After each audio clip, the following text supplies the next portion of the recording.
ইফতারে এক গ্লাস লেবু শরবত সারাদিনের ক্লান্তি আর তৃষ্ণা মুছে দেয়। তুষ্ট আত্মায় সিয়াম সাধনাকারী তখন কৃতজ্ঞতায় নুয়ে পড়েন আল্লাহর সিজদায়। এক সপ্তাহ আগে তো কিনেছিলাম হচ্ছে ওই কত 40 টাকা করে হালি, এখন হচ্ছে 80 টাকা করে হালি। মানে হচ্ছে আমরা একদম দরাচরের বাইরে। যারা স্বল্প আয়ের মানুষ তারা হচ্ছে যেখানে আমার লেবু লাগবে 4টা, তারা হচ্ছে সেখানে ইউজ করবে একটা, বা অনেক পরিবার লেবু কিনতেও পারবে না। কারণ হচ্ছে আমার যদি এক হালি লেবু কিনতে হবে আমার 80 টাকা দিয়ে, কারণ আমার দৈনিক ইনকামই আছে আমার হচ্ছে 100 থেকে 200 টাকা, তারা হচ্ছে এই জিনিসগুলো কীভাবে কিনবে? তো তারা তো হচ্ছে এগুলো এখন হচ্ছে খাইতে পারবে না। ভবিষ্যৎ হোক নিরাপদ, বিনিয়োগ হোক বিশ্বস্ত, আর আমার পছন্দ সল্ট বে। ওয়েলকাম টু সল্ট বে। কিন্তু কালোবাজারি আর ব্যবসায়ী সিন্ডিকেটের কবলে বাজারে পণ্যের যে অস্বাভাবিক মূল্যবৃদ্ধি, তাতে রোজাদারের শরবতে আত্মা শীতল করার সুযোগই বা কতটুকু? লেবু তো আগে কিনতাম 15 টাকা 20 টাকা হালি, এখন লেবুর দাম প্রচুর। এখন রমজান মাসে কীভাবে শরবত খাবো, কীভাবে ইয়া করবো? আমরা তো রিক্সা চালাই, প্রতিদিন আপনার 1 হালি 2 হালি লেবু লাগে। আগে নিতাম 15 টাকা 20 টাকা হালি, এখন আজকের বাজার বলে 100 টাকা হালি। আজকে তো নেওয়া যাবে না, নিতে পারবো না। অনেক কষ্ট তো হয়ে গেল, দাম নিতেছে বেশি। 2 হালি লেবু কিনলাম 140 টাকা দিয়ে। বাংলাদেশের শাশ্বত রূপ, রমজান আসলেই বেড়ে যায় নিত্য প্রয়োজনীয় দ্রব্যের দাম।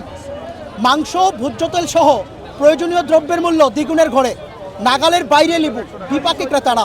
পেঁয়াজের দাম আসলে মোটামুটি সপ্তাহ 10 দিন আগে আসছিল 45-44, আর এখন বর্তমানে 52-54, 56 এরকম পেঁয়াজ বুঝে আর কি।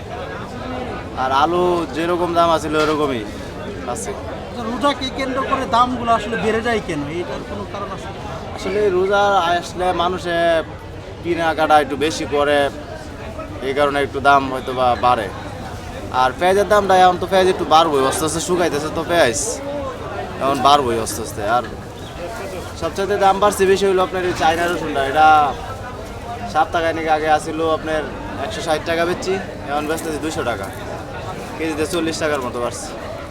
রমজানের আগে যেখানে প্রতি হালি লেবুর দাম ছিল 25 থেকে 30, সেখানে রোজা আসতেই মূল্য হাঁকানো হচ্ছে 80 থেকে 100 টাকা। প্রতিটি লেবু কিনতে ক্রেতাদের গুনতে হচ্ছে 25 টাকা করে। আগে তো অনেক দাম কম ছিল, কিন্তু আজকে রোজা উপলক্ষে, আজকে প্রথম রমজান, তো আগামীকালকে প্রথম রমজান, এই জন্য ব্যবসায়ী এটা সিন্ডিকেট করে এই লেবুর দামটা এত হাইক করে ফেলছে।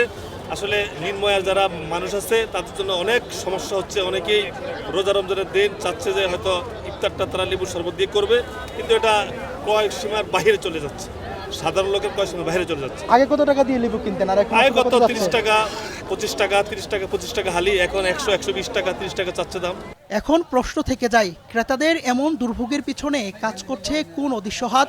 এদিকে দায় নিতে নারাজ বিক্রেতারা। অতিরিক্ত মাল আপনার চলে, এই জন্য আপনার মালের কারচুরি হয়ে যায়, এই জন্য দাম বাইরে যায়।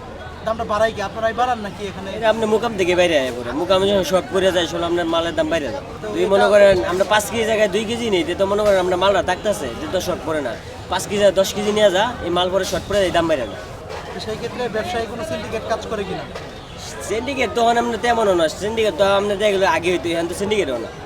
সিন্ডিকেট হলে তো পেঁয়াজ থাকতো 120 টাকা 150 টাকা কেজি, এখন তো আমরা শুধু 50 টাকা 60 টাকা কেজি পেঁয়াজ। আগে তো 40 টাকা 50 টাকা বেড়ে যেত কেজিতে, 100 টাকা কেজিতে একদিনে বেড়ে গেছে।